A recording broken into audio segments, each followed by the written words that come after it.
Your alternative talk radio contact. The Planet. KGRAradio.com.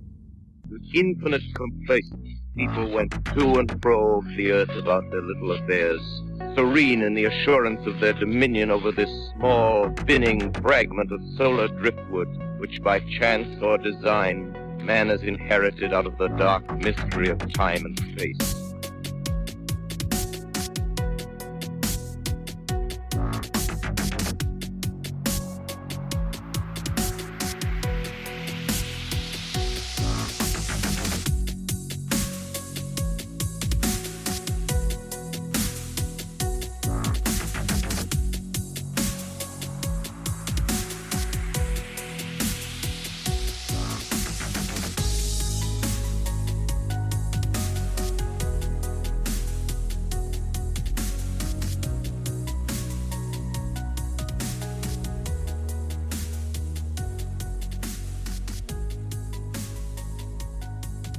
Hello everybody, and welcome to another episode of Into the Fray.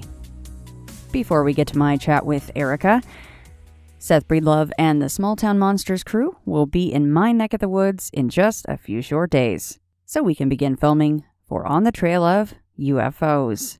Not only are we shooting out here in Nevada, but we are also traveling next door to Arizona. And in fact, we are looking for witnesses in the Sedona, Arizona area. So if you have had an experience or experiences and would like to be included in the project, please get a hold of Seth Breedlove as soon as possible, and you can contact him through any of the social media outlets, Facebook, Twitter, Instagram, or of course, email him directly at sethbreedlove@yahoo.com. As far as Into the Fray goes, home base is intothefrayradio.com. There you can hear all past episodes, read the blog posts, and of course, sign up for Insider, which will give you access to all extra content instantly. If you have not done so yet and you love the show, please do me a favor and go to your podcast app of choice and rate and review. It does help others find the show, which usually means more stories for you guys to enjoy. If you are looking for Into the Fray gear, head to intothefrayradio.threadless.com. And last but not least, if you'd like to be on the show, you can either get a hold of me through the website's contact page or email me directly, shannon@intothefrayradio.com. And without further ado, here is my talk with Erica. Again, thank you for writing me. I know that you've had a lot of activity going on from the sounds of it in not only this home that you're in, but one previous home as well, correct? Yeah, and the weird thing is we built both these houses. Really? From the foundation up, yeah. I kind of think that I was very sick. My husband, we lived in Columbus for a couple of years and got transferred back to Toledo. And that year I had rheumatoid, I had been diagnosed with rheumatoid arthritis, and I got very sick with, the short story is, I had transverse myelitis, which is when your own immune system attacks the myosin sheathing in your spine, and affects your central nervous system. So I was paralyzed for starting the week. We moved in on a Friday, and I literally fell out on a Tuesday because I couldn't walk any longer. Oh my gosh, Erica, I'm so sorry. So I was couldn't physically walk till we moved in December of 2008, and to be walking with a cane didn't take place till like May of 2009. Jeez. So when I did recover, I had I think a really rapid recovery. I didn't expect one day, 1 week I'm walking with a cane, then I could slowly do more and more stuff. But the in between was awful. I mean, did the doctors, were they also surprised at the rate of recovery? My neurologist told me that it was either going to be a really long uphill battle, or else I was going to do a rapid recovery. He said there's usually no in between. Wow. And I'd never heard of transverse myelitis till they diagnosed, and it was a long diagnosis. I had to I had to see a bunch. We're very close to Ann Arbor. So I was sent up to U of M. They checked me there. I ended up getting a spinal tap, so that's how they had to diagnose it, with the spinal fluid. So that's how I finally got my diagnosis. But for like the first month I was sick, we didn't know what we were looking at, which was really hard. That's gotta be I had terrifying. 4 little kids, just moved back into town, just moved into our house. So yeah, it was a really rough time. But I kind of think that being sick opened something. Does that make sense? Because there was one night where they had changed the medication for me, and the nurse had told my husband to keep an eye on me, that it would change. If my breathing started to change, he had to call right away. Well, I felt like I didn't realize that I wasn't conscious. And what I saw walk through my bedroom, and I say walk because it didn't have a form, but it was, I don't know, this sounds weird. It was beautiful. I don't know how else to say it. I didn't look at it then because I didn't tell anybody as a near death, but I didn't see a tunnel. It was just this luminous, almost like ocean watercolor being that walked through my room and walked past me. And I knew that it just made me feel better than I had felt in a very long time. And the next thing I know, my husband's like shaking me. And he's like, you're not breathing. You're not breathing. I got to sit you up. You're not breathing. And looking back on everything, because I finally opened up a couple years ago, I opened up to my mom when we moved in this house, when stuff started to happen here, like really opened up to her. And I had never told anybody, this sounds dumb, but I didn't want anybody to look at me like I was crazy. Do you know what I mean? That's like, not dumb at all. Okay. Like, okay. And people would write it off as, oh, you're on heavy medication and this stuff. But I really feel like that, for some reason, has always stuck with me, like that kind of open stuff. Was that a humanoid figure, or was it just some amorphous shape? It was an amorphous shape. It didn't have, this is the weird thing. I don't know how to, I have tried to explain it to my mom. I knew it didn't have a shape, but I knew it was walking towards me. Does that make sense? Yeah, like, absolutely. I could just feel, and it did not feel menacing. It was beautiful. And now looking back on it, I think I might have been pretty close to a cusp. Do you know, I think that if he wouldn't have realized, if the nurse hadn't told him, pay attention to her breathing, and he hadn't realized that my breathing had changed, I think I either would have had a full-on near-death experience, or something would have happened to me. And I know, and it took me a really long time to like come to that, because I used to think to myself, what was that? Because it wasn't scary at all. That one wasn't scary at all. That was very comforting and almost like something I needed in my time of need. Do you think the other stuff that happened? No. Oh, the other stuff is not as pleasant as this. So as far as that goes, and this is just conjecture, and neither one of us can really know for sure, but do you also think that maybe that figure was possibly there also to help your husband to realize that you weren't breathing, that you needed help, or was that just for you? Maybe. I think at first I thought it was just for me, but I'll be honest, my husband is he's an engineer, so he's staunch to something could happen in front of him and he'll have a logical explanation for everything. Mm-hmm. But he was hypervigilant about me. But when he had already started to drift off asleep before me. So looking back on it, I agree with you. I think that maybe it was meant.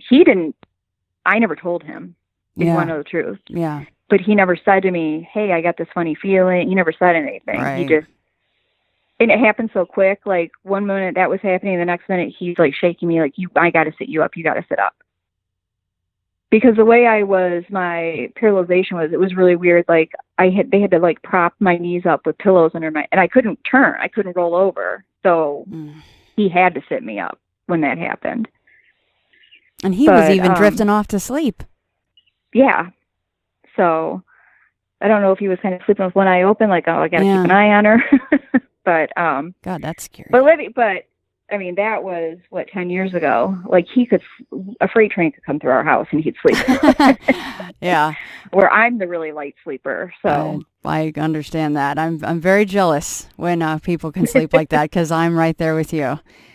So that was 10 years ago. And was the first experience then that you were like, okay, well, that was different. Yeah, and I didn't really attribute that to the house because, like I said, we built the house. We moved back, and we wanted to be in a good school district because our kids were a lot younger. And I just thought that had to do with me because of my illness. But I do think it opened something up, because then, I don't know how fast you want me to go. I didn't really notice things because I think I was so wrapped up in my recovery and like physical therapy and doing everything, and my kids were little and being worried about them and the effect it had on them, that like I said, we moved in December and half the house wasn't even unpacked till March because we were so focused on, like, we were just doing a little bit here and there. Yeah. And when I started to rapid recover, well, during all this, my mother-in-law and my mom spent a lot of time at the house.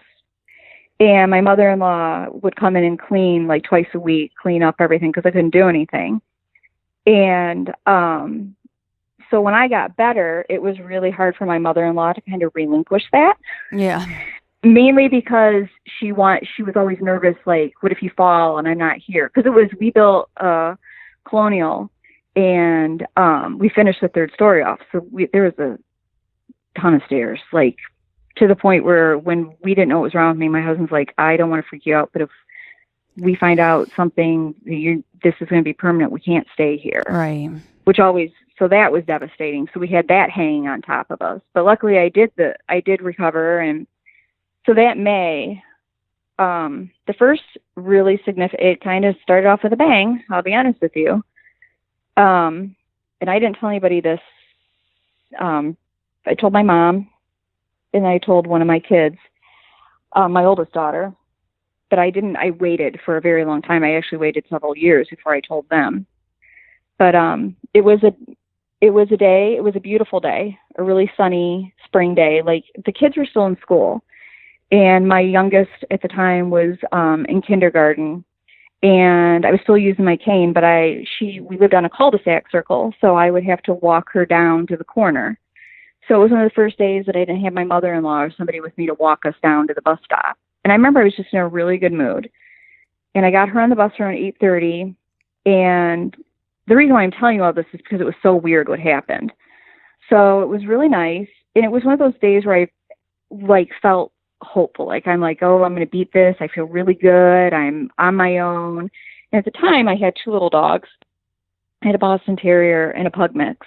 And they were my shadows. They were with me all the time. Mm-hmm. And I went in the house and I opened windows because it was really nice. It was probably in the upper 60s, and I wanted to air out the house. And my mother-in-law called me, and I told her, no, I'm okay. I'm doing good. And so I hung up with her, and I made my way upstairs, up to the second floor. And I wanted to strip my bedding and open my bedroom windows. So that's what I did, and the dogs were with me. And I remember I got my bed made, and it was so sunny and nice. And because it was a colonial, we had two big windows, and our bedroom sat at the front of the house. So the sun was shining into the house, into my bedroom. And it was like one of the first days I'd been alone and felt almost halfway normal. So I was, made the bed, and my little dogs jumped up there, and I laid on my side, but I was facing away from the windows. So I was looking into like the master bathroom. And I drifted off to sleep for a couple minutes because I was just like super relaxed. And I heard my mother and my sister-in-law pull into my driveway. And the way the house was set up, the driveway came right along the side of the house where my bedroom windows were. Mm-hmm.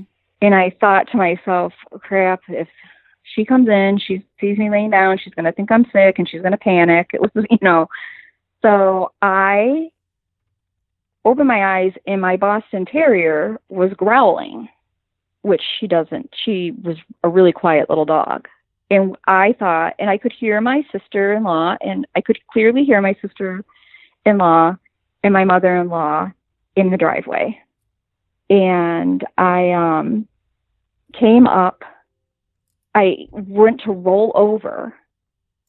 And when I rolled over, this sounds so weird. There was a little naked lady standing at the bottom of my bed, and she turned super fast and ran down the hallway. I mean, ran. Oh, good God. And she was the wrinkliest. This sounds so weird. She was the wrinkliest thing I have ever seen. Her hair was gross. It was like down to her butt. But she had on these beaded blue, like cobalt blue bracelets. I remember because my eye, like I looked down and I thought there was somebody in my house. So my mobility wasn't great. So I'm yelling for my mother-in-law because I think they're in the kitchen. And my dogs are running and they're yelling. And when I got around the corner, there was nobody there. So I gathered myself and I stayed in that hallway for a really long time because I was panic stricken. Because I thought, well, there's somebody in the house, they got to come past me in the hallway. And I had my cell phone. And at that time, I still had a house phone. And there was a base in the, we had like a sofa table in the hallway. And I picked the cordless phone up with me. And I called my mother-in-law. And she answered. And I could tell by the sound of it, she was in her car. And she's like, oh, we're shopping up. She was into an outlet mall up by Ann Arbor. Oh, geez. She goes, I'm not there. I'm like, you weren't here? And she's like, no, I'm not there at all. And then she said, are you okay? And I'm like, yeah, I just thought I heard somebody here. So I made my way downstairs and I looked around the whole downstairs and I got my dogs and I went and sat on the front porch and I stayed on the front porch till my kids came home. Oh, I don't blame you. So that was probably like 4 hours. But in the meantime, I had called my mom and I said, I know you're going to think that I was dreaming this. And she listened and she got really quiet. She didn't say a word. And I said, do you think I'm crazy? And she goes, no. She goes, I think you saw a hag. I said, a what? And I'd never heard of an old hag till then. So she explained it to me. She's like, I think you should have somebody come brush your house. And I said, it's a new house. I said, this doesn't make any sense. And then I started to think, well, maybe, you know how you kind of double think yourself, like, maybe I didn't see, but I know what I saw. Like, she was as real as my dog sitting next to me right now. And my Boston lunged off the bed. So I know she saw something. Now, So for that everybody really- that doesn't know what an old hag might be, what's the definition that your mother gave you? And then you're probably like trying to process that after she did, but just to let everybody know. Basically, they're associated a lot with sleep paralysis, which I did not have. Like, I rolled right over. And usually they come to you in the night to take what my mom told me, because my grandma was Italian. They come to take your essence. They come to, like, steal your, as my mom put it, life force. Like, Yeah. and, but usually from then after my mom told me about what I read is they sit on your chest. If this is what it was, I don't think she got that far. Thank goodness. But I've never seen, if she was, and it was little too. Like, my grandma was 4'10", and this was littler than my grandma. Like, if you could guess a height, 3 foot something, or? I'd say like just right at 4 foot. Ugh. And it was so wrinkly. And it didn't make, and I felt I felt nuts for the longest time. Like, I thought, oh, you know, the only other person I asked was my neurologist. Because I had to go back. I'm like, is that a residual? And he looked at me and goes, no. He goes, no. He goes, maybe it was a fluke, you know. But I remember he kind of looked at me like, oh. So I kind of dropped it. Right. But then after that, we had pretty much, I never saw that again. That never happened again. Well, no, what about her face? Did you get a look at her face at all? No, because it turns so quick. Probably My a good clearest thing. memory is the turning, like by me. The impression I always got was because I rolled over so quick, I startled whatever it was. Does that make sense? Like, Yeah. Like, it was trying to get out of my bedroom. And I don't know if it was a combination of me and my dog barking and growling. But, So yeah, it was a really weird. and I feel so weird telling people. No, not at all. And I don't know if you've heard all of the encounters that I've had over the course of doing the show about these little creatures that have come up to some people and they've had encounters with them, but that sounds pretty par for the course. In fact, I'm trying to get into my memory bank, which is horrible, but somebody else said that the same type of a creature, I think it was smaller, but it also had like long, dark, greasy hair. And dang it, I will find that for you and I'll send it to you in case you haven't come across it. But it was the same This thing. was very salt and pepper, like very, and I got a very distinct impression it was a female. Like there was no doubt in my mind it was a little old, wrinkliest old woman with the grossest, greasiest salt and pepper hair I've ever seen. And bracelets. Like really straggly. Yeah, the bracelets, the cobalt bracelets. Like I had a similar bracelet that somebody had given to me a couple of years later, and I won't wear it. I don't because blame it you. reminds me Of that little disgusting woman. Now, so I just want to make sure I was clear with this. So did you hearing or what you thought was your in-laws in the driveway wake you up, or the Boston growling wake you up? Which one was my hearing the car? Okay. And my mother and my sister-in-law pulling in the driveway. And then you realized that the Boston was having a problem. Was like a total. My mom, like when I talked to my mom, I thought was a total like not. You know how if you dream and stuff's like out of disjointed and doesn't make some sense. But I really think that it was something trying to warn, like giving me something familiar to make me wake up. So I would realize what was going on. Since you did admit you are a light sleeper, so that would have woken you up if, in fact, they had pulled into the driveway. Yeah. Yeah. Because it would have got me up because she was always so worried about me being on my own. Right. And the first thing I thought was, oh, God, she's here. She's going to see me lay down. She's going to think I'm sick. Yeah. Wow. But thank God you didn't see that again, right? So that was a one-off situation. Now, was there any evidence of where it was standing on your bed, or any residual evidence of it being there? No, not that I could see or pay attention. And because everything happened fast. No, I didn't notice anything. Where did the Boston? Besides the fact that it moved extremely fast. Yeah, like it was out and gone. And it ran out the bedroom door, and then it hung like a left to maybe go down where it could have gone downstairs hallway, or whatever. like, yeah. Is that where your dog ran? Yes. Did it go all the way downstairs?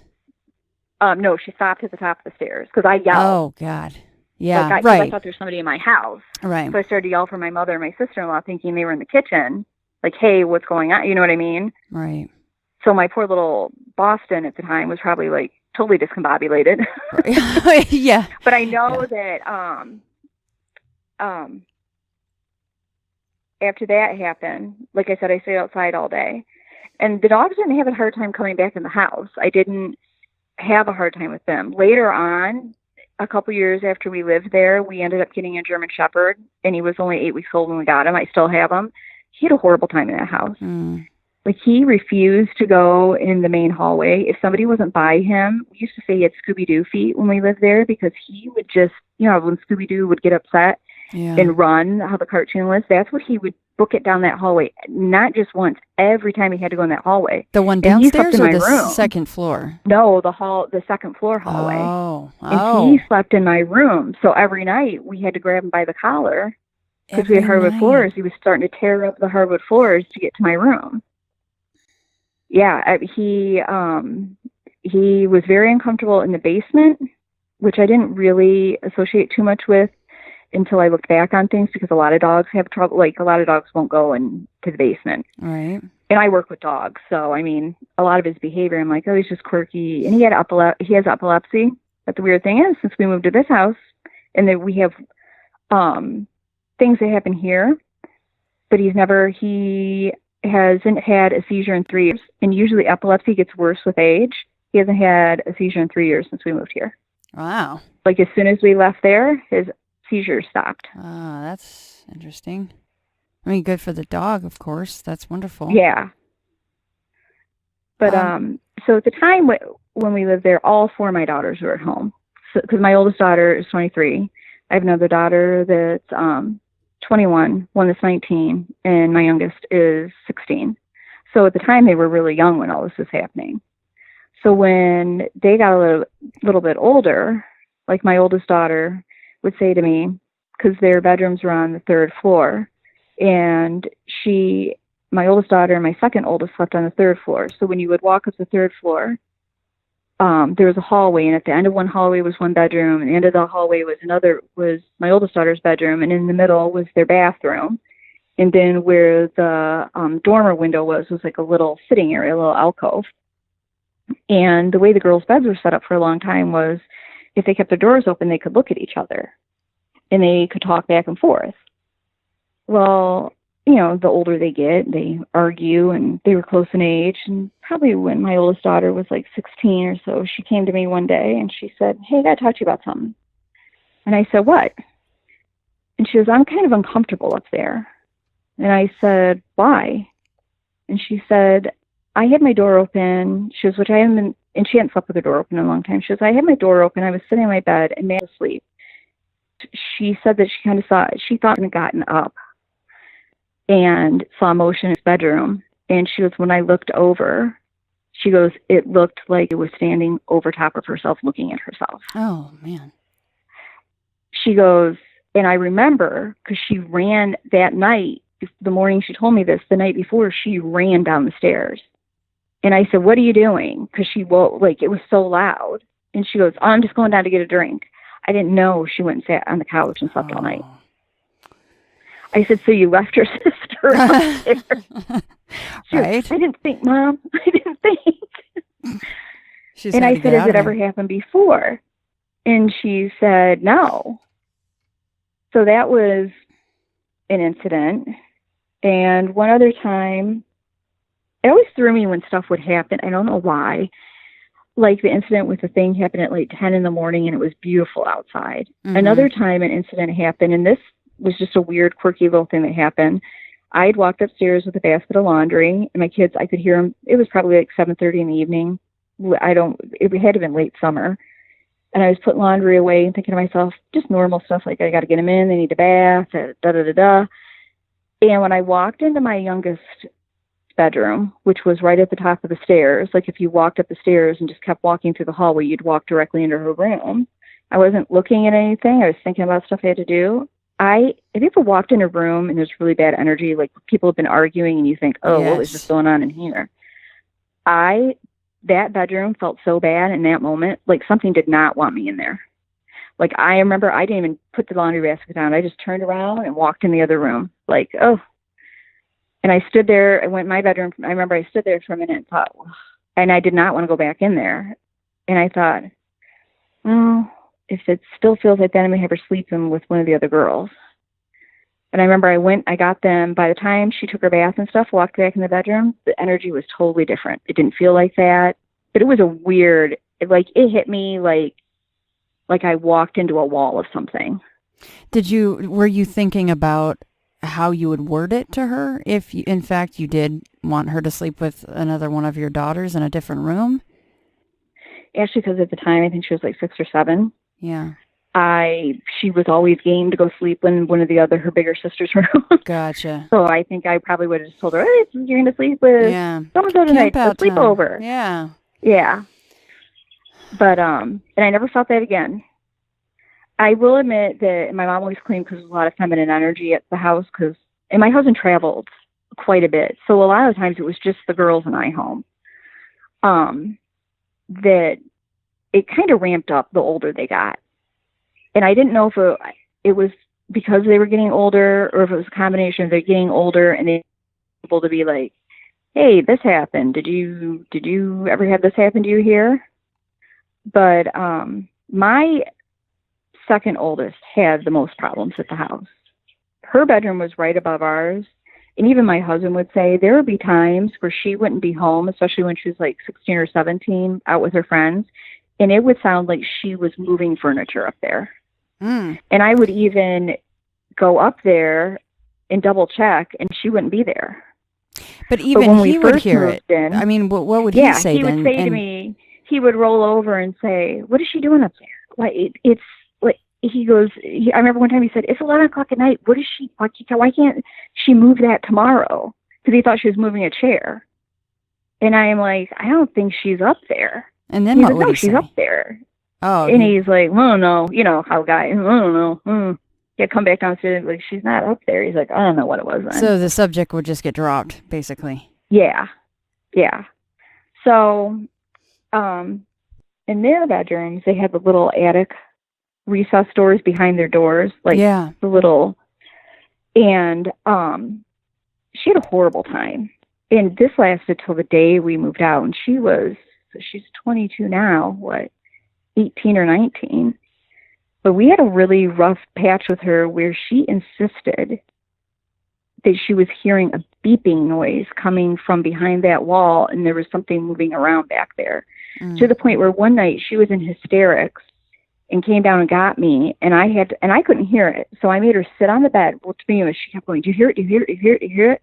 I'm like, no. So I made her be quiet. And I'm like, I put my hand up to my mouth. I'm like, shh. And I said, if you hear it, put your hand up. I said, if I hear it, I'll put my hand up. Mm-hmm. We were sitting there, and twice she put her hand up, and I didn't hear it. And then I heard it. And when I put my hand up and she put her hand up, she lost it. Oh. And I said, calm down. And she's like, nobody believed me, and now you believe me. And I said, what do you hear back there? And she's like, scurrying, moving. She goes, Dad said it was a squirrel. And so I asked him, like, I went down and woke him up. I'm like, she's hysterical. He took the door off. We went back there. We didn't even store anything back there. There was nothing back there, and it didn't connect to the other side. But she, the day we moved out, claimed that she always heard something back there. Always. So you did, in fact, hear a beeping and some movement? I did. I didn't hear the movement, but I heard beeping. Almost like if you had something that was alerting you that a battery was going dead. Because my first thought was, we must have stored stuff back there, and there's old kids' toys, and something's going dead, and that's what she's hearing. But when he opened it up and there was nothing in there, and we couldn't explain it to her. Right. Did that make it worse? For her, I mean? Like harder on her that there was nothing back there to create that noise? Yeah, no. I think she was so relieved that somebody believed her. Oh, you heard it. I think she felt like she was going crazy. Because she would have I didn't know she was having my older daughter come in and listen. And my older daughter's like, I don't hear anything, and I don't hear anything in my room. And I checked my whole bedroom because my bedroom was below hers. Nothing we had would make that noise or beep. And if it was beeping and I could hear it up there, I would be able to certainly hear it in my bedroom. Right. So poor thing. Did she hear that every day? It was almost always at night. That's and terrible. Yeah, it was a combination, I think, of the beeping. I think if it was just the beeping, she would think, oh, this is annoying. But it was because she could hear, I think it was because she could hear scurrying. Yeah. Which she always described as scurrying bothered her. I don't blame her. Yeah. Especially if you got back there, you didn't see any droppings or anything, right? That there was some kind of a wild animal in there. No, in fact, we had an exterminator come out and check, and he's like, I don't see anything. He said he found a hornet's nest on the opposite side of the house behind a shutter, but that was it. Wow. Which was weird. I always felt like sometimes you could just walk into the house and it just felt like you were walking into a tomb. I don't know how else to explain it. Especially if everybody's house is quiet when you come home, from work. Mm-hmm. But this one sometimes was like you just walked in and you're like, ugh, I want to walk right back out the door. Which I always felt bad about because we built that house. And it was built to raise our kids in. Do you know what I mean? Yeah. I always wanted to be, we had happy memories there. But the weird stuff sometimes was just, you couldn't explain it. It was just really strange. And of course, that noise had to happen at night. The poor thing would have to hear that at night, especially the scurrying. I can picture the beeping, like you said. It's annoying, but the movement would be very bothersome. And we had finished off the basement the last couple of years we lived there because we had a bunch of teenagers and they wanted to have their friends over, and we had a pool. And that way they wanted places to hang out, rather than hang out at our house than, off doing, and especially because they had 4 teenage girls. And I remember my second youngest, who was 15 right before we moved out, she went down. It was a really hot day, and I was being a stickler about the air conditioner.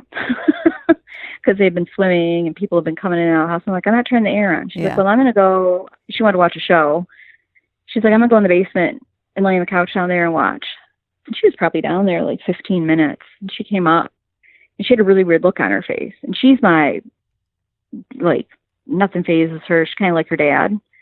And I said, what, is your show not on? And she goes, no, I don't want to lay down there. And I said, why?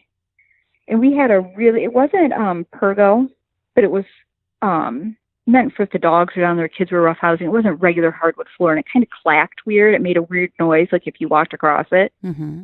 And she was laying on the couch, and behind the couch was a bar, and behind that was a door that led to my laundry room. And she said to me, she finally told me, she's like, yeah, I was down on the couch, and I just got comfortable, opened my pop, and watched my show. And it was like 4 o'clock in the afternoon. She goes, and I heard something come out of the laundry room and slowly walk across that floor. Mm. And I said, was it a mouse? Or, just thinking, I said, was it one of the dogs? She said, the dogs weren't down there with me. She said, and it didn't sound like a person. She said, and I looked behind the bar. I looked everywhere. She said, there was nobody down there. And she told me, it made me feel really uncomfortable. It made me feel really uneasy.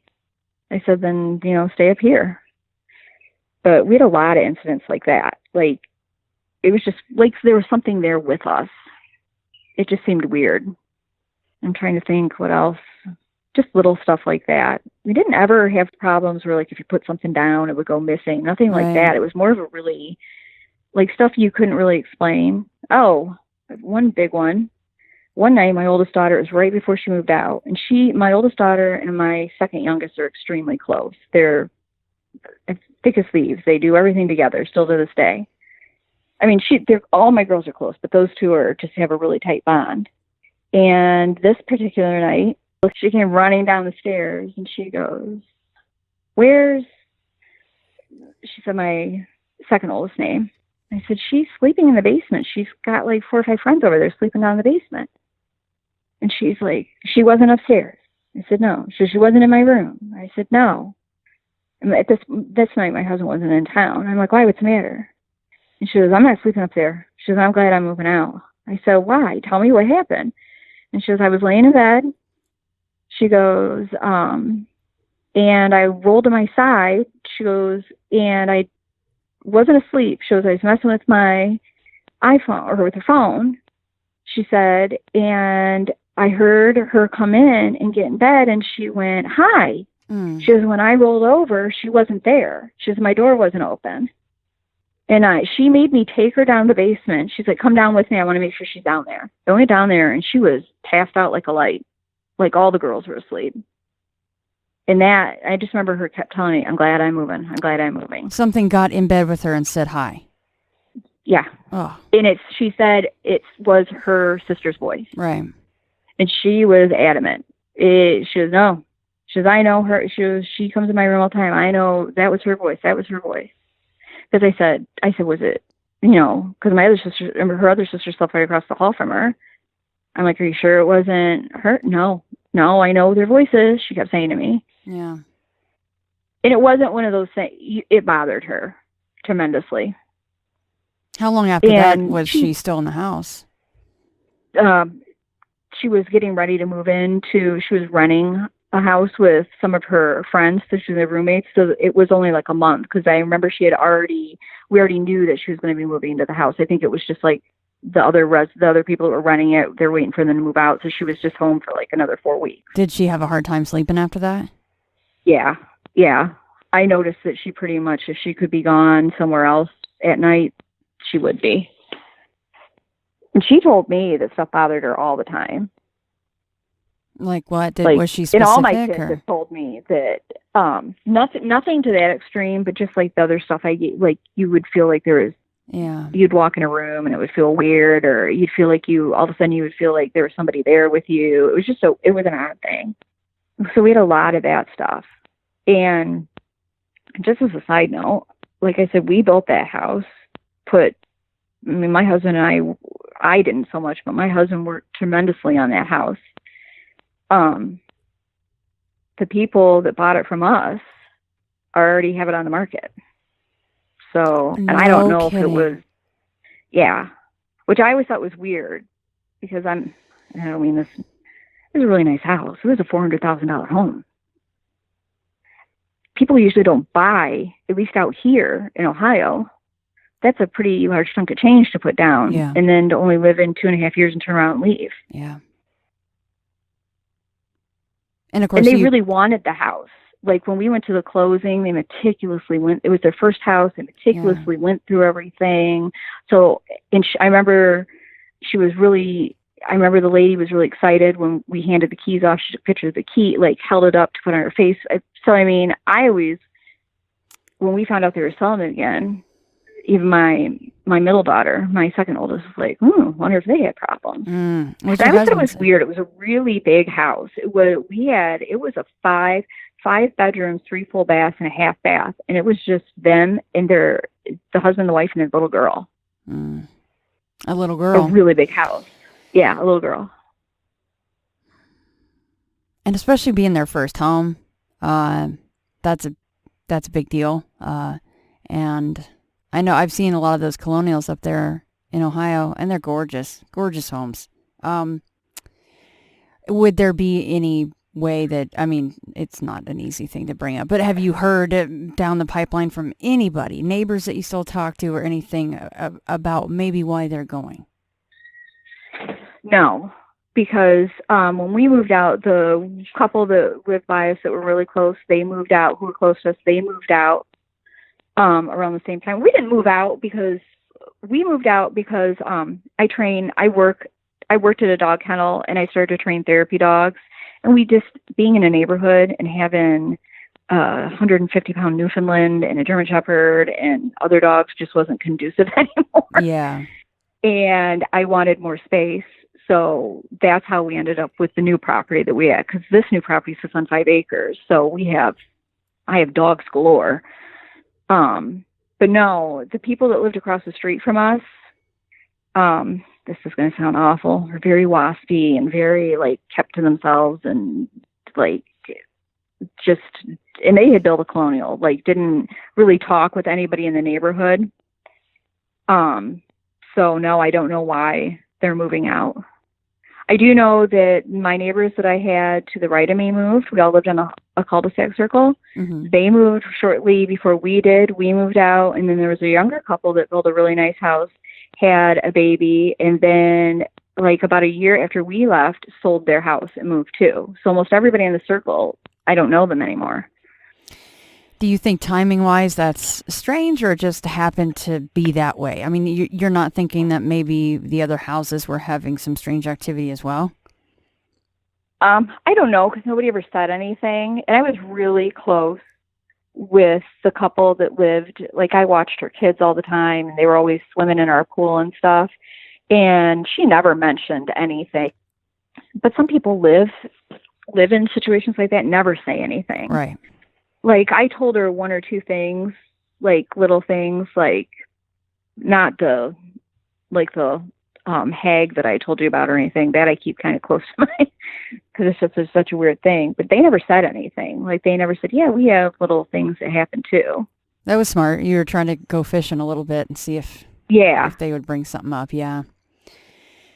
I mean, it could just be coincidence, of course, but it does seem strange that it was all in a couple year span or whatever. Everybody's moving out, but sometimes that happens, I guess. So we lived there the longest. So we were there under just 8 years.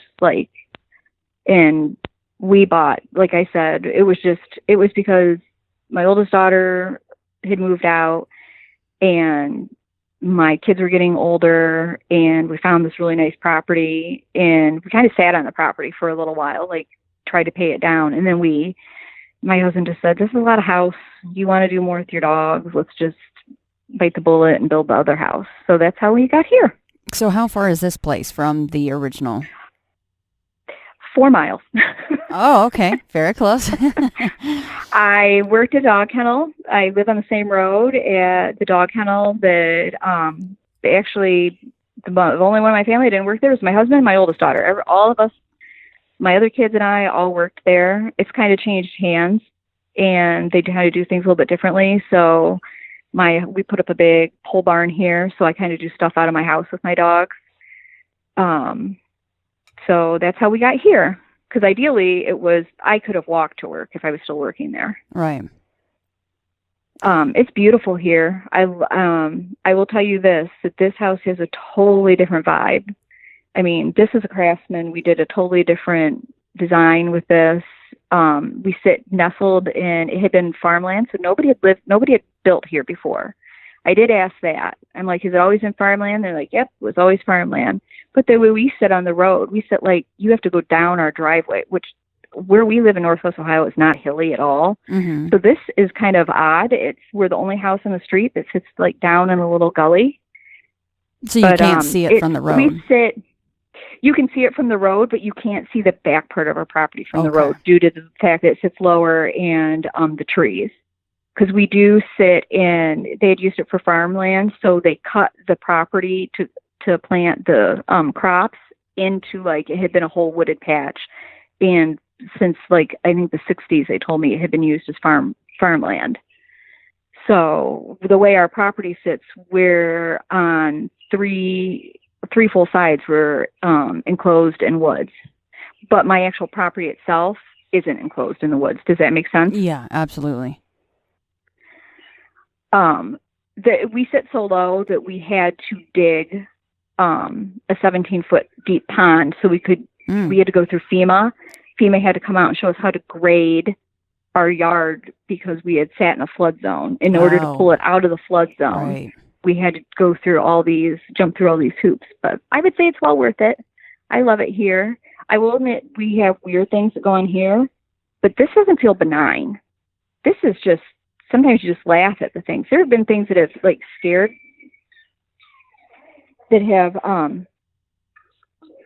us. Sorry, my kids are filing out to the back. I love the sound of the creaky doors. I love it. Have scared us, but nothing.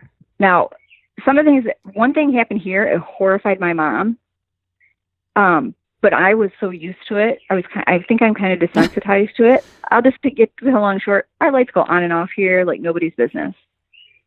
I don't know how else to explain it. We've had, my brother-in-law's an electrician. He's come out. The fire department's been out. Everybody's like, we can't find anything wrong. We don't know why it goes on.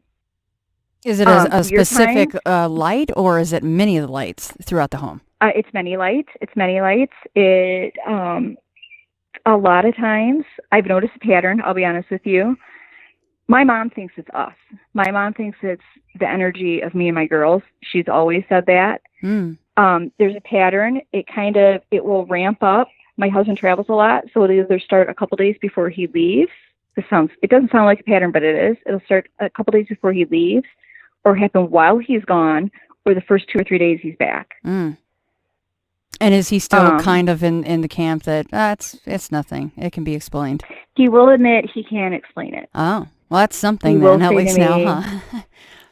Or he'll go, wonder why that happened, because like one time we have 4 can lights. We have like a little sitting area in our bedroom, and there's 4 can lights and then a ceiling fan over our bed.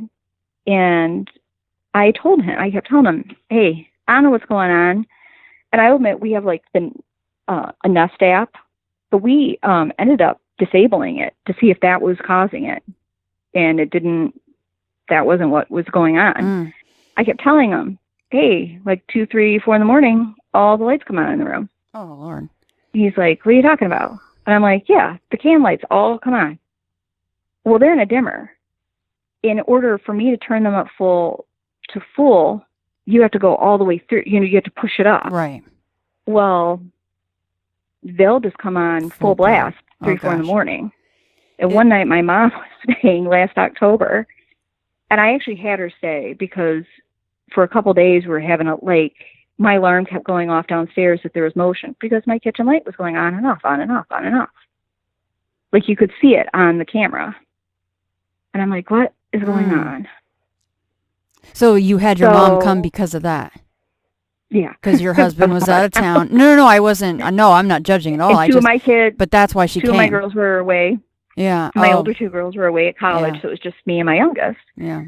So, and I didn't tell my mom specifically. I'm just like, I'm just not comfortable at night. Well, my mom has a bad back, so she has to sleep in, and I have a recliner in my room, so she was sleeping in the chair. So she was directly underneath the can lights. And because we had a girls' night, so we had a slumber party, so my daughter and I were sleeping in the bed. And I woke up startled at like 3, and I looked over my shoulder, and the lights were on, and my mom's sitting on the edge of the chair staring at me. Her eyes were huge. Now, in my bedroom, my Newfoundland, my German Shepherd, and my Pit Bull mix all sleep in my bedroom. Nobody woke up except for my mom. She said to me, it was the weirdest thing. She goes, I looked at my phone. She goes, I texted you 3 times. I called you. I literally said your name. She said my other daughter's name. She goes, I said the dog. She goes, nobody's waking up. So that bothered me. That's really strange. But I will admit, because she laughed, because I was pissy. I was tired. And it was like the 3rd night in a row. And I'm like, knock it off. And I turned the lights off.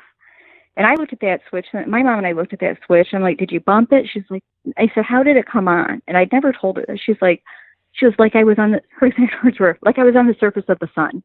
She goes, 1 minute it's dark, next minute all those lights are on. But it'll be weird. Like sometimes you'll turn them off, and then the ceiling fan light will come on like 15 minutes later. Is it always around 2 or 3 in the morning? Yep. Most of the time. Mm-hmm. Yeah. One time we had to have the fire department come out because it was like 9 at night, and all the smoke alarms. My husband was out of town, and all the smoke alarms went off.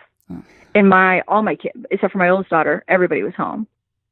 So it was late in the fall, so we got all the dogs outside. Did what you're supposed to do. Yeah. But I didn't smell any smoke. And I remember the fire department got here, and he's like, do you want to go in with me? And I said, yeah. It was 2 younger guys and an older guy, and they had the heat ray gun. They want you to keep the lights off in the house so they can like shoot it against the wall so they can see if there's heat in the walls.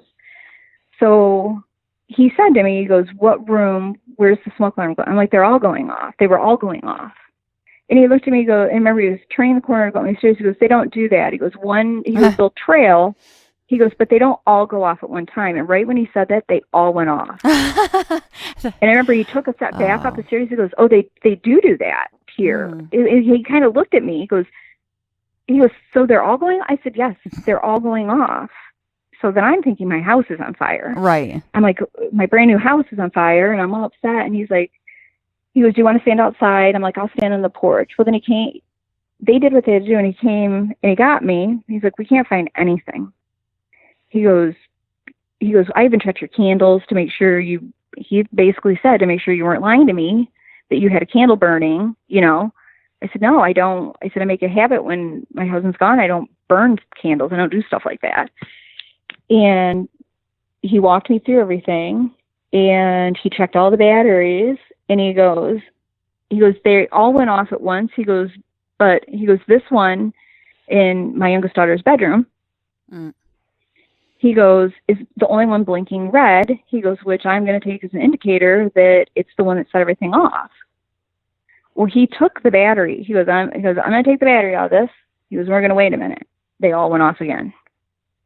So I said, is it electrical? Da, da, da. So I got a hold of my husband in the meantime. My husband's like, well, he had my brother-in-law come out.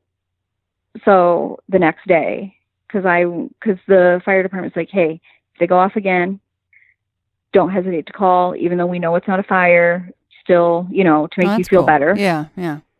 So they left. So the next day, my husband got home, my brother-in-law, my sister-in-law came out. I was telling my brother-in-law looked at me. He goes, they don't do that. And I said, yeah, that's what they said. He goes, those are battery. He goes, I put those in. He goes, no, they don't do that. So he and my husband went through and checked everything. So they never did it again. Never, ever did it again. That's one day last another year. one-off.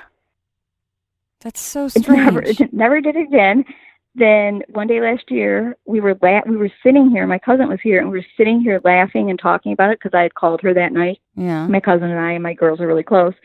we were sitting in the living room. She's like, remember that crazy night when your smoke alarms were going off? They all went off as soon as she said that. No way. She stood, yeah. And she stood up. She goes, what is going on? I'm like, I don't know. I'll be honest, the whole house went off again. Yep. For how long? They like beep, beep, beep, beep, beep, beep, beep, probably for a good 30 seconds and stop. Unreal. Enough that my dog started to bark and go crazy, and I got everybody out. Right. And I thought, no, I'm not calling the fire department. That was stupid on me. My husband yelled at me. I thought, I'm not calling them back out. I'm not going to have them come think, the crazy lady. That wasn't stupid. Down the road. That wasn't stupid to do. You didn't know what was going on, and it's good to have those guys check it out. I mean, all she had to do was mention it, and then it sets them off. Yep. We hadn't really talked about it, so we were sitting in the living room. It was a summer day. It was probably around this time last year. And we're laughing because she was like, remember, it kept going off, and you know how you reminisce, you talk about stuff. Yeah, it was crazy. Are you a little worried, or maybe just wondering if talking to me is going to get things ramped up? I thought about it, but I don't, because it's like we will go through big chunks here where nothing, like everything's steady, and then all of a sudden, it actually started with our garage door, the craziest thing. I thought when we first moved in, I was insistent that there was something wrong, because our garage door would open of its own. Like, you would be standing in the garage, getting your shoes on to go out through the garage door, because I take my dogs in and out through the garage a lot, and the door would go up by itself. So if there's somebody else in the garage with you, like I said to my girl, like a couple times, I'm like, why'd you open the garage door? I don't have the harnesses on them yet. And I remember one time I was like, I didn't touch that. And she was standing across the room. And one time we were talking about it, pulling in the driveway, about how the door is going up and down by itself. Like, and not, I don't mean like crazily, like it almost has like a conscience. Does that sound weird? Like it knows, like it's kind of like, ha, you're talking about it, I'm going to do it. All right. Because we were talking about in the car, and then the garage door opened. And I remember my youngest daughter, she's like, you did that on purpose. Like, I don't even have the garage door opener in this car. Well, it did it with the smoke alarms, too. And she's like, yeah. So, yeah, we have crazy stuff like that going here. Like, I mean crazy by, like, you just can't. Once you've had an electrician come out, and you've had the fire department come out, and everybody's like, everything's sound, we've had our contractor come out, and everybody's like, nope, it's good. Everything's good. Everything's to code. Everything looks great. You're like, yeah, it's to code. It's to somebody else's code, though. Yeah. Or something else's code. I will say the most disturbing was the night when the kitchen light kept coming on and off and on and off. And then it would wait a couple minutes. Then it would go on, and then it would go off. Then it would go on, and because we had a security camera out here on the back porch for a while. And I have glass doors, so you could see the light going on and off. And you're watching this up in your bedroom or something? Yeah. Yeah. And you can see and that night, it all was of the only, switches? Yeah, I could see the switches and nobody was bothering them. Mm. It used to cause arguments because with Nest, you can put an app on your phone. For a long time, I was insistent that he was doing it while he was out of town to, like, mess with us. Right. And finally, and you know your spouse, and he's like, why would I do that to you? He goes, why would I panic you and worry you? He's like, and he said to me, he goes, I'm taking it off everybody's phone. He goes, I'm gonna disable that. He goes, I'm just gonna leave the security cameras. And that's how we've let it sit, and it still does it. It still does it. And I've even gone and logged on to Nest to be like, did he turn it on? And nope, it hasn't been activated in months and months and months.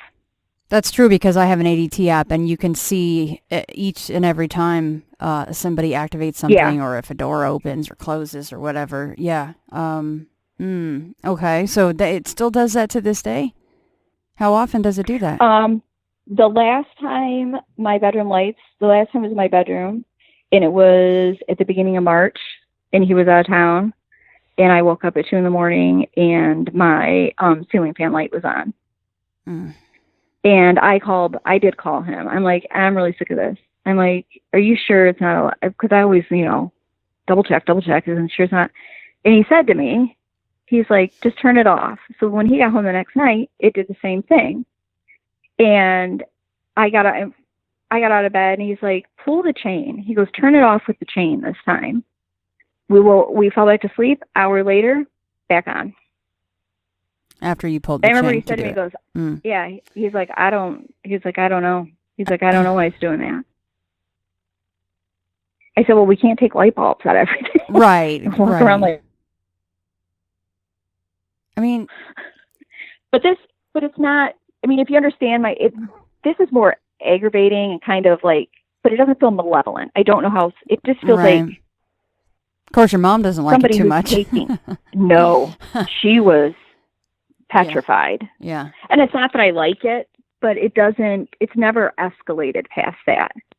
And how long have you been at this property? In this coming November will be 3 years. 3 years, okay. Now, if you've listened to any shows or you've seen the movies, and this is just a theory, of course.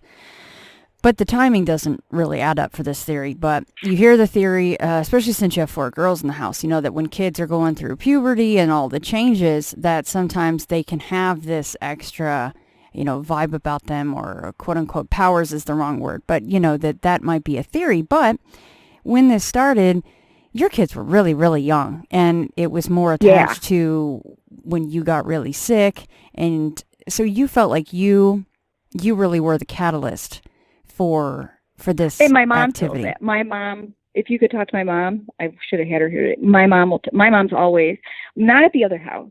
That felt totally, this doesn't, even my mom's agreed, because my mom did not like my other house. She, aesthetically she liked it, but she was never comfortable. Like, if she spent the night, she had to sleep in my room with me. Really? I'm close with my mom, but there's sometimes we're like, Mom, really? You got 3 grandkids you can go sleep with. Right. You're like, Mom, it's a 5-bedroom colonial. Come on. Yeah. So there's my mom and I and a German Shepherd and a Boston Terrier jammed on a queen-size bed together. Little crowded. But, did she ever give a specific reason?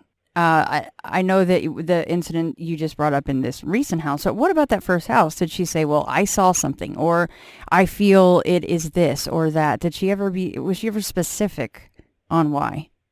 She spent the night, we went away for 2 nights. We took the girls away for 2 nights, and she stayed and watched my dogs, so I didn't have to board them. And she just told me it was the most uncomfortable night she's ever spent anywhere. She said, I slept in your living room with the lights on, with the dogs by me. She goes, I didn't even sleep. Like how I told you, it always sounded like there was noise up in my daughter's room. She said that's what it sounded like. And that reminds me, my kids had told me that before, that they had come, because at one point I was working outside of the home. And so my older daughters were just beginning high school, so they would get home like an hour before the littler girls. And I remember one time I got a call at work, and they were insistent there was somebody on the 2nd floor in my bedroom doing stuff. And so I sent them to the neighbors, and I'm like, I'm going to leave work early. And we never, the door was secure. Nobody had gotten into the house. But they all had told me, and very similar to what my mom had said when she stayed there, that it sounded like there was somebody rifling around, moving stuff around upstairs. Almost like when I asked my kids, I'm like, what did it sound like? Did it sound like they were knocking stuff over? They're like, no, like how you'd walk around, like if you would move the sweeper to a different room, or you'd open drawers or do stuff like that. Which would be disturbing if you came home and thought you were the only one home. Yeah. And if you were house sitting and thought, there's nobody here, what am I hearing up there? And like I said, my German Shepherd wouldn't go upstairs. So that's what my mom said. She's like, he wouldn't go up with me up the stairs to look to see. He wouldn't budge past the steps. Like he would, because he's such a mama's boy. Like if I'm like, come on, let's go. He'd follow me up, but he wouldn't do that for my mom. So I remember that was the one thing that she told me. Now this house she really likes. Like and she said the same thing. It's not the same, but it doesn't feel malevolent. It doesn't. For the other house, there were times where you'd be like, I don't want to be in this room. I mean, it doesn't feel like that. Have you noticed? I will. Oh, I'm sorry. Go ahead. I was going to say, yeah, the smoke alarms going off scared me. But scared me because I thought my house, you know what I mean? Right. You know, oh, God, smoke alarms going off. And it was irritating, and I didn't sleep well that night. but it's not the same. Like when the light's going off, I don't feel like a negative.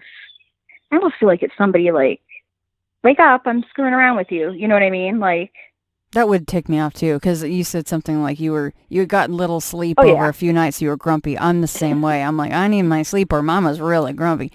What's up, my mom? She goes, you got out of bed. And I said, yeah, I know. She goes, why'd you scream? Because I yelled, knock it off, goddammit. I don't blame you. Like, that's enough. Like, well, and to you at this point, it had been going on so much, right? That you're just like, it's enough now. Quit screwing around. I need some sleep. Yeah, that's how, And like I said, it does go in a pattern. And I've noticed that. So what about this pattern? That's what I was going to try to maybe bring up is, do you notice that you said it does ramp up at certain times and it does have periods of lull?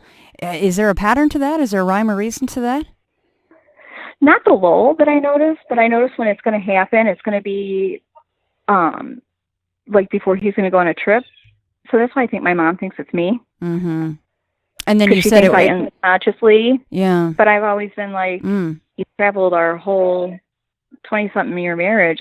There are times now when he's home, I'm like, don't you have a business trip? You got somewhere to go? Because I don't mean that wrong, but Right. I'm kind of solitary. You enjoy your time. My dogs a lot. I have a busy, even now my kids are almost all grown, but they're still always in and out of the house. So you said your mom thinks you're doing it subconsciously. That's what she says. She goes, do you ever think it was you? And I said, and actually when she said that to me, I had thought that. She goes, do you think it's your subconscious? Do you think that, and I said to her, I said, well, why do you think this? She says, I don't think I'm high energy. My mom has always said, and I don't know, and I've said it, I said, what do you mean by high energy? She goes, you're just always open. That's what she says to me all the time. But she doesn't ever concretely, like, what do you mean I'm always open? Right.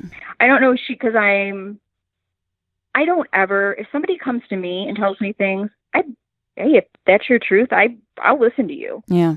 I want to hear what you have to say. But I've seen so many other people be like, oh, I don't tell anybody things too much because I don't want to be scoffed at. But I think that's what my mom means by I'm open. I'll listen.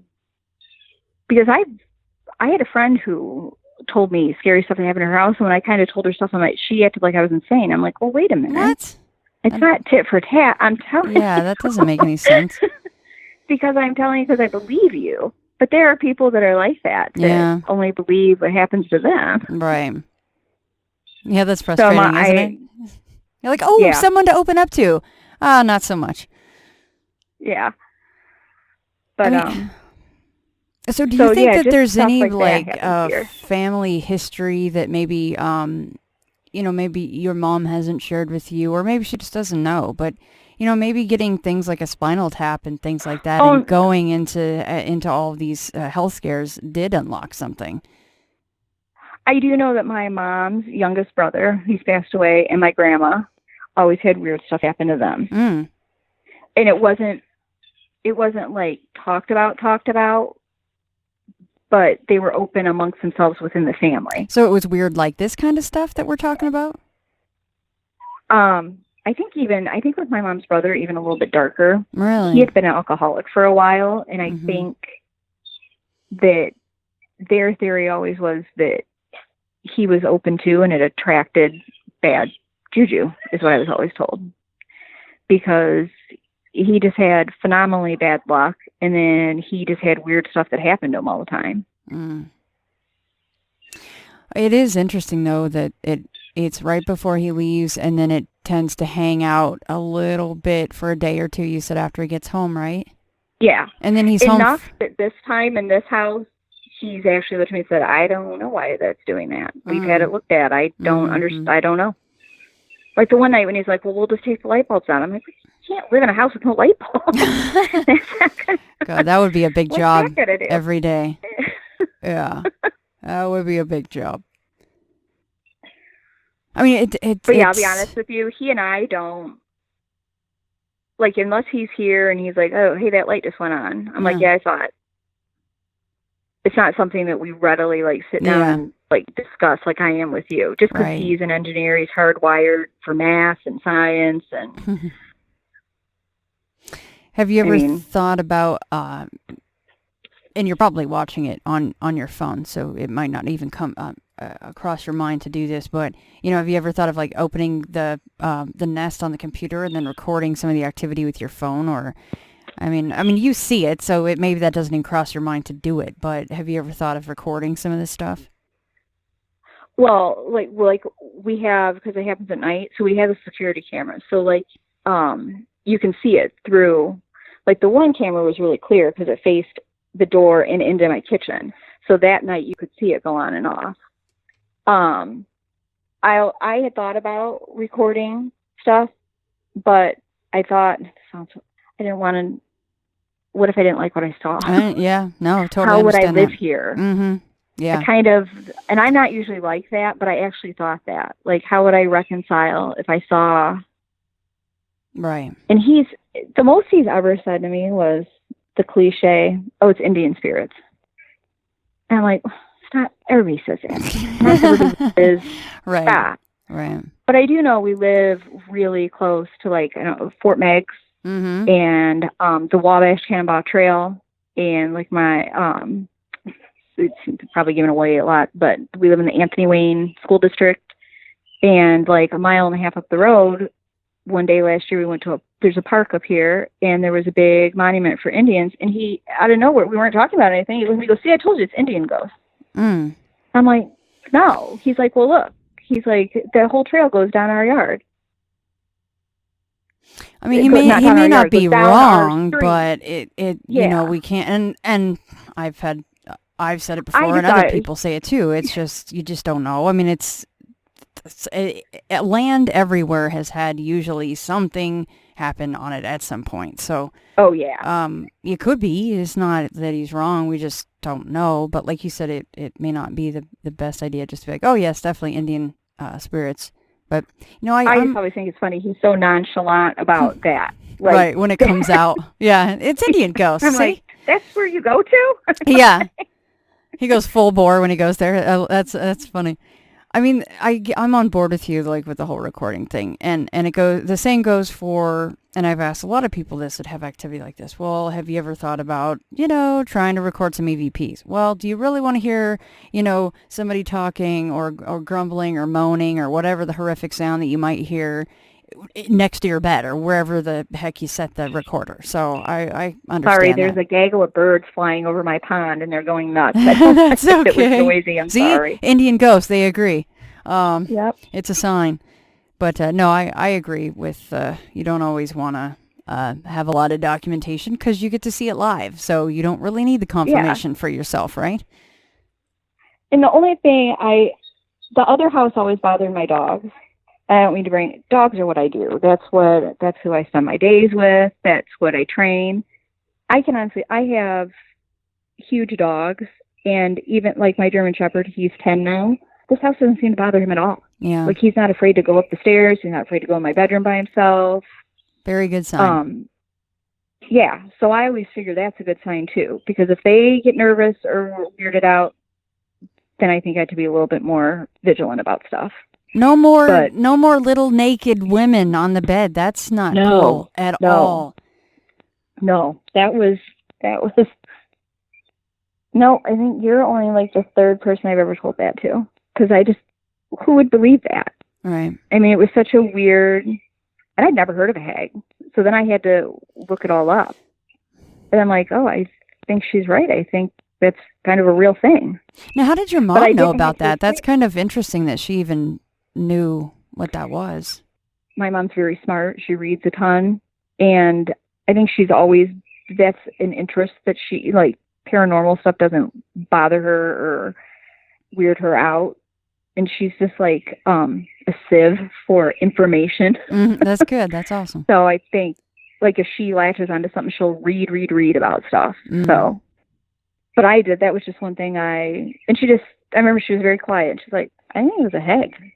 I'm like, what? She's like, yeah, it's called Old Hag syndrome. She was what we call sleep paralysis. But I didn't have sleep paralysis. And it was like 10:15 in the morning. Right. Like between 10 and 10:15 in the morning. And I said to her, I'm like, didn't have sleep paralysis. She goes, no, but if you drifted off, you were probably vulnerable, which makes sense because that's when you're the most, when you're relaxed and you're, I do know that when I lived in that other house, sleeping was awful. Like I couldn't. We were, like I said, we worked at a dog kennel, and I worked at the dog kennel for a full year before we moved there. And a lot of mornings I'd have to go in the kennel, and you'd be up at 4 a.m.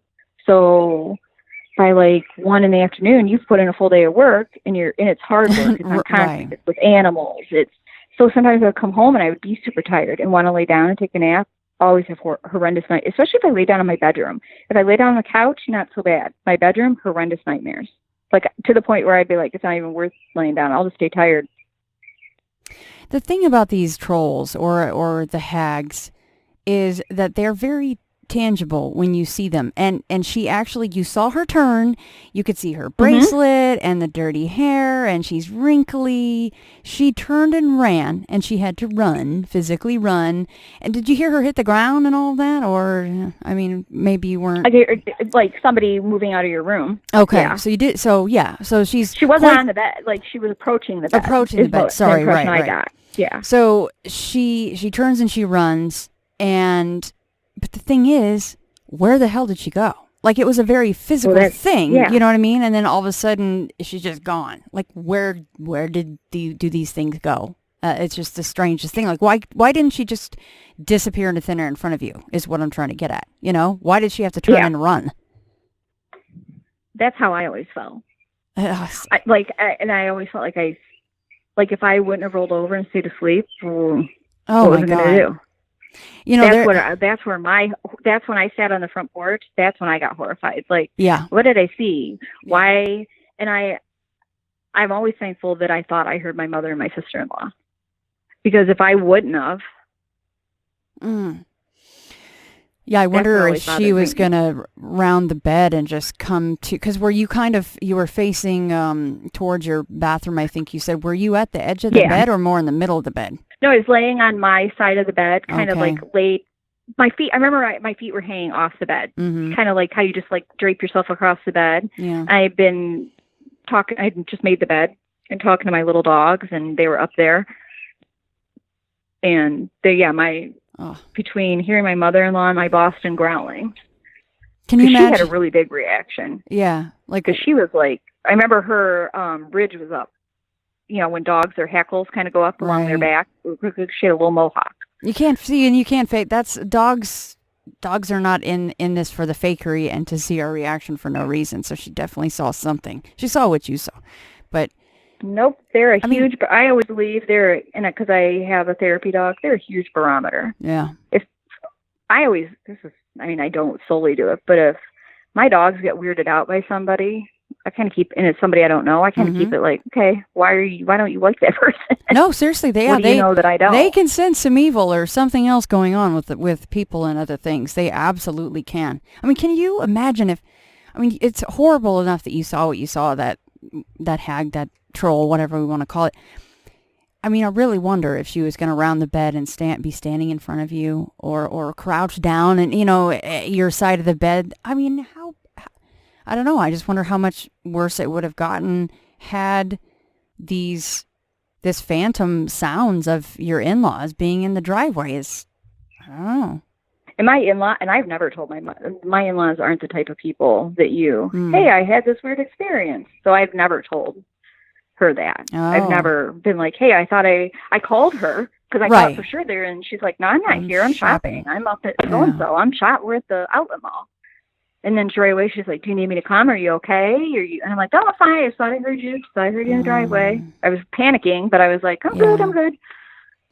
You're like, okay, I'll go sit outside now for 4 hours. Yeah. No problem. And I did. I don't blame my you. little dogs, and I sat out there, and I called my mom. I remember my mom's like, do you want your dad and I to come over? I'm like, no, I'm just going to hang out here. Oh.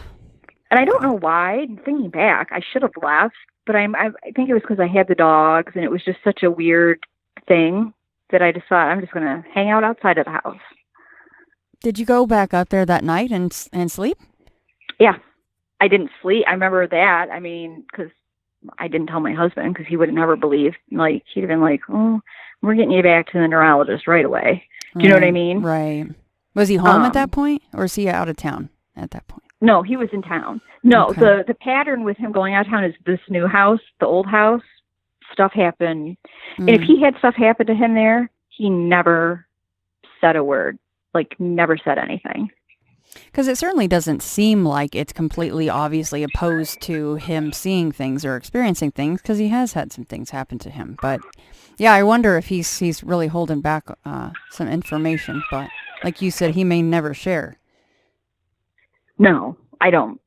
Just because he's I've been with him since we were 15. I know him like the back of my hand. Yeah. And he's just like, I mean, so this new house. I mean, it's not that he doesn't have compassion. that's not his mindset. Right. No, yeah, absolutely. And nothing wrong with that. It's just that's who he is. This place now has a better vibe, so that's fantastic. The dogs seem comfortable. That's a huge factor. I mean, it's hard to say because it hasn't happened, but I mean, have you thought, oh, I hope this doesn't start or that doesn't start? Like, is there going to be a line where it really is going to cause a problem for you to now be comfortable in this home? If it started to feel like the other house, if it started to feel like that oppressive, like something didn't want us here, but actually it feels very, even my mom said, it's so light, and she'll always say, it's so light and airy here and stuff. Like, but the other house, and I always thought it was the way it sat on the lot, like I couldn't get enough light in the house. And the house was painted really like colors, like creams and yellows and stuff. But it just, like, my kitchen always seemed, like, no matter how many lights I turned on, it just seemed dark. Like, I remember one time a neighbor came over, she's like, you got every light in the house on. I'm like, yeah. You're like, yes, I do. Yeah, I can't really tell you why, and you wouldn't understand, but if it is centered around you, do you think that first house was darker because that's where you had fallen so ill and had been sick, and now you had a fresh start in this place, so even though it might still be you, it's just lighter now because you're better, you're feeling better? Yeah, I thought about that, but I also feel kind of like my mom, that me being sick opened something. Do you understand what I mean? Yeah. Like, kind of was like, oh, she's got a lower threshold. We can kind of, as my mom said, get in. Yeah. And I kind of, when I look at it like that, but I look at it your way too. Yeah. I feel that way. I mean, I don't want to think that it's me turning the lights on and off. I kind of think that, and I will admit, my girls are really strong, dominant personalities. Were very caring, but like no nonsense. And I don't know if it's a battle of wills sometimes. You know what I mean? Like subconsciously, like if that's what causes it. That's kind of how my mom believes, because she's always like, oh, so much female energy. She's so much estrogen there. Right. It's just such a dichotomy between what you saw that very first time, which was quite comforting, to the naked old hag running out of your bedroom. I mean, what a difference. Yeah, it was like it was night and day. It was I don't know, if I wouldn't have seen it, I would have never, I mean, I try to be open-minded, I wouldn't have believed it. But that's what helped me become more, in a weird way, it gave me more compassion. Do you know what I mean? I don't like to hear somebody talk about something and have people like listen to them and then scoff at them as they walk away. Because I believe everybody has their truth. And if that's what you believed you saw, like, okay, when we moved in here, my daughter said, because she didn't know, she's like, there's a really weird dog in the back of your yard. I'm like, a weird dog? What are you talking about? She said, I don't know. It's just weird looking. And I'm like, okay, it's coyotes. She'd never seen coyotes before. Oh, yeah. We have coyotes and deer out here. And 2 winters ago, the first winter we were here, it was super duper cold. And so I think they knew that I had dogs. So they were getting closer, approaching the house, getting closer and closer and closer all the time. Mm-hmm. And that's what I told her. I'm like, you're a little 80-pound girl. Don't go out in the backyard if you see them. Yeah. I said, they're not dogs. But I thought we were going to jump into a whole nother show right there. I was like, a weird dog. All right. No, because she'd never seen a coyote. Yeah. So she's like, and my husband's like, there's no dog out there. But I'm like, no, she's evidently she's cognizant. She knows what an animal is. Right. So then after he saw the coyotes, and it was like, oh, there's coyotes out here. I'm like, we've been telling you that. So what's the very last thing that's happened, even if it's, been since we've been emailing back and forth and touch base to actually hop on here? Has anything very recent happened? The very last thing was when my mom stayed and all the lights came on. Okay. But right before that, my cousin had stayed. In February, my cousin had stayed, and she slept in our guest bedroom. And she told me she thought it was a bird tapping on the glass. And I said, what do you mean? She was, and I said, how many times is it tapping? And she was like, like you're knocking to come in. So I went in there one night after she, because she was staying here a couple nights and staying with my mom and then staying with her dad a couple nights because she'd been in the military. So she was home and she was just staying with everybody. And so one night I went in there and I was making up the bed and I heard it. And I lifted up and it was February, so it was cold. And my daughter was over, my second oldest, who had stayed in that room for the first year we lived here. And she says, what are you doing? I said she heard tapping on the window in here. I said, I think I just heard it. And my daughter goes, oh, I heard it all the time. She says, not a bird. She says, I don't know where it comes from. She goes, but it's all over the window. I said, what do you mean? She goes, it's not one specific place of the window. And I'm like, oh, so you heard it a lot. She goes, yeah, all the time. She claims she had told me, and I just blew it off. I don't ever, if she told me something was tapping on the glass, I'd have remembered. So she said she heard it all the time. Yeah, when she was staying in there, she was, yeah, I heard it nightly. I heard it all the time. And I'm sorry, is this a more ranch style home, so one story, or is this a second story window? No, it's a two-story. It's a craftsman. So this was a second bigger bungalow. Hey, do you know what a craftsman looks like with the big, the angular pillars and stuff? So it was a second story window. Yeah. Yeah, and I will admit there's a big, we have an overhang porch. So I said to her, do you think there's somebody out there? She goes, no, I looked. She goes, and when I asked my cousin, and she's like, no, there'd have been tracks or something in the snow. She goes, and it's just really tap, tap, tap, tap, tap. She thought it was a bird. And then she's like, but then I realized there's no birds that are flying around tapping on the window after midnight in February. No, only the special birds. So it would go tap, tap, tap, tap, tap, just like that and then be done? Or this was a kind of a constant thing, or did it come in patterns? No, it would do it, and then it would, off and on throughout the night, they would hear it. Oh, no. That's not cool. Why? It's always the things that you can't go to sleep, and they know that human beings we really need our sleep, especially women, or we'll rip your heads off, and they just love to keep us awake.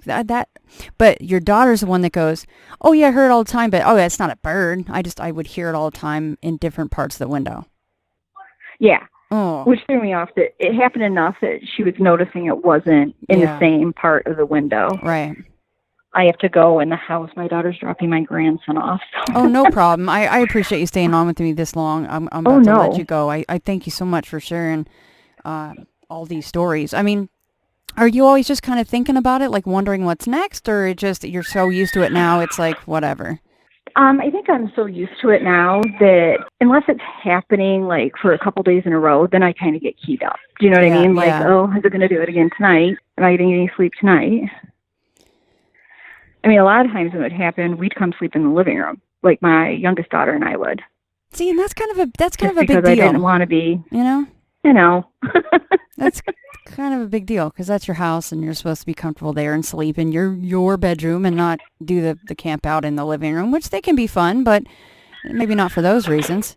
Well, if you ever want to talk again, I would love to. I'd love to. If if you want to just kind of, I mean, you have a good memory. Obviously, unlike myself, I have to make actual lists, or I'll forget little things. But I would love to be updated on what's going on out there.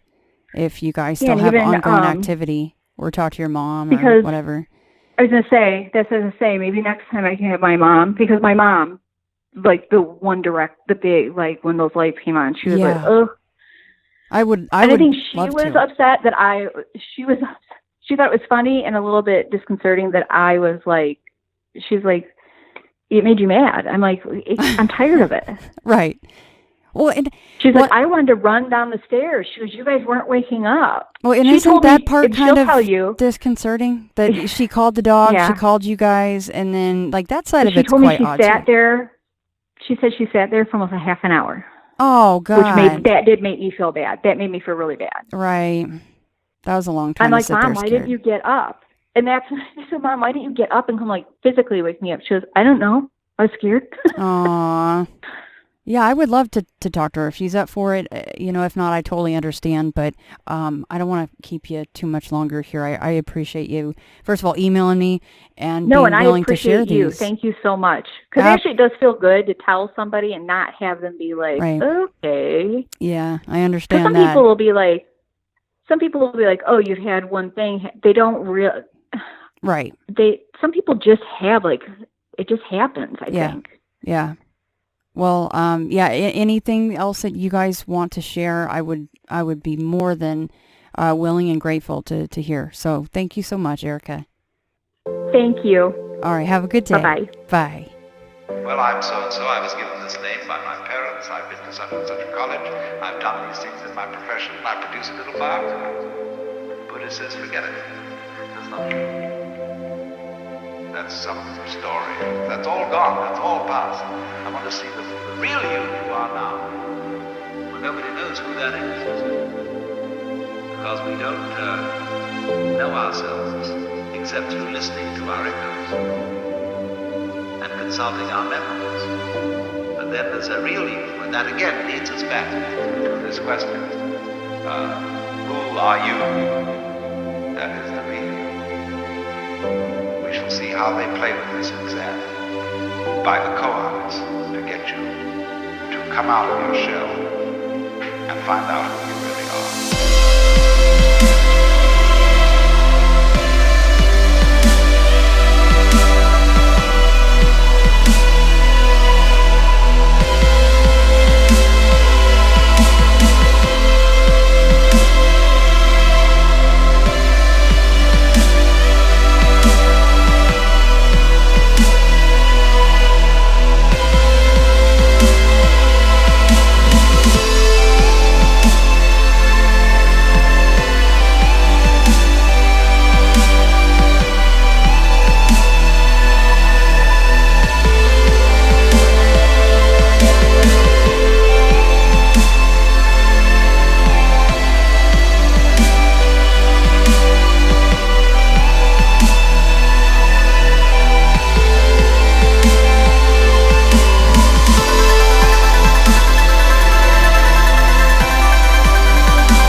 says, when you settle down in the train to read your newspaper and so on, you are not the same person who a little while ago left the platform.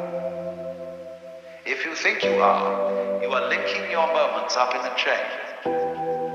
And this is what binds you to the wheel of birth and death. But when you know that every moment in which you are is the only moment, this comes into Zen. A master will say to somebody, get up and walk across the room. And he comes back and he says, where are your footprints? They've gone. So where are you? Who are you? When we are asked who we are, we usually give a kind of recitation of a history.